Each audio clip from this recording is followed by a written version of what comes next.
Focus TV international breaking নিউজে আপনাদেরকে স্বাগতম। আসুন জেনে নেই আজকের প্রধান সংবাদ শিরোনামগুলো।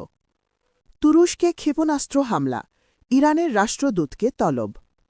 যুক্তরাষ্ট্রের প্রেসিডেন্ট ডোনাল্ড ট্রাম্পকে হত্যার ষড়যন্ত্র করেছিল ইরান, এমন অভিযোগ তুলেছেন মার্কিন প্রতিরক্ষামন্ত্রী পিট হেগসেথ।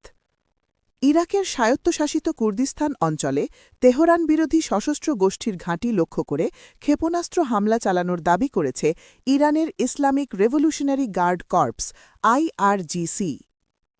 ইরানি মিসাইলের নতুন বহর ইসরায়েলের দিকে ধেয়ে আসছে ইসরায়েলি সেনাবাহিনী।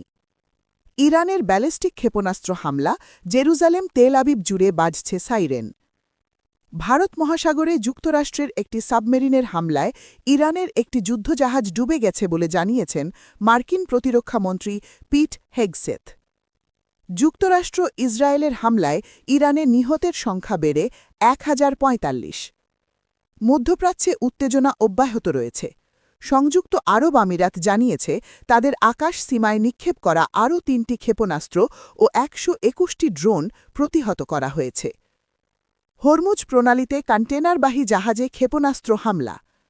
সৌদি আরামকোর বৃহত্তম তেল শোধনাগার রাস তানুরায় আবারও ড্রোন হামলার খবর জানিয়েছে বার্তা সংস্থা রয়টার্স। বুধবার 4 মার্চ এ হামলার তথ্য নিশ্চিত করে বার্তা সংস্থাটি। ইরানে হামলার প্রথম 4 দিনেই প্রায় $2 বিলিয়ন সামরিক সরঞ্জাম হারায় যুক্তরাষ্ট্র। ইরানের এখনও উল্লেখযোগ্য মিসাইল সক্ষমতা রয়েছে ইসরায়েল। কোনো আলোচনা নয়, যতদিন দরকার যুদ্ধ চালিয়ে যেতে প্রস্তুত ইরান, খামেনেইর জ্যেষ্ঠ সহকারী। মধ্যপ্রাচ্যে সর্ববৃহৎ মার্কিন ঘাঁটিতে ইরানের ক্ষেপণাস্ত্র হামলা। এই ছিল আজকের প্রধান আন্তর্জাতিক সংবাদ শিরোনাম। আমাদের পরবর্তী সংবাদ দেখার জন্য ফোকাস টিভির সাথে থাকুন। ধন্যবাদ।